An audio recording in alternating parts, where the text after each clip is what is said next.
उत्तर प्रदेश की राजनीति में अखिलेश यादव का जो पीडीए है, पिछड़ा दलित अल्पसंख्यक, और इसका मुकाबला भारतीय जनता पार्टी के पीडीए से है।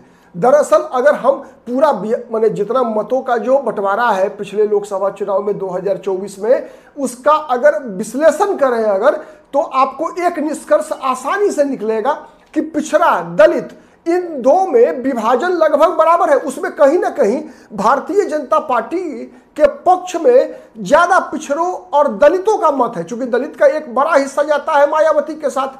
बचा हुआ हिस्सा जो है, जो मायावती के कमजोर होने के कारण कुछ जो कट कर गए हुए मतदाता हैं दलित समाज के, विशेषकर जो संविधान खतरे में है, भारतीय जनता पार्टी के खिलाफ जो आरोप लगा कि संविधान खतरे में है, बाबा साहब अंबेडकर के संविधान को ये लोग बदलेंगे, 400 सीटें नहीं मिलनी चाहिए, इस कारण से कुछ दलित जो मायावती के साथ थे वो कटकर अखिलेश यादव के साथ गए।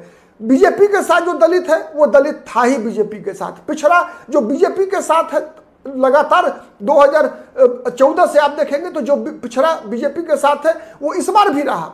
अंतर क्या रहा कि एक तो दलित का कुछ हिस्सा संविधान खतरे में है के नाम पर अखिलेश यादव के साथ चला गया, लेकिन उससे भी बड़ी बात क्या हुई कि जो बीजेपी का ए है, क्योंकि मुकाबला पीडीए वर्सेस पीडीए है। बीजेपी के पीडीए में कौन था?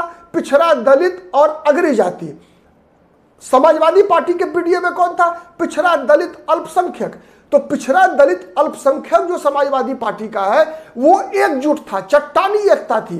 99% वोटर जो है समाजवादी पार्टी को वोट किया, लेकिन बीजेपी के पक्ष में जो अग्रणी जाति के लोग थे, बीजेपी का जो ए था वो बटा हुआ था। कई जगह ये समाजवादी पार्टी का ये नैरेटिव काम कर गया कि ये ठाकुरवादी सरकार है जहां जो ब्राह्मणों के खिलाफ काम करती है। तो ये सबसे बड़ा एडवांटेज रहा था अखिलेश यादव के लिए।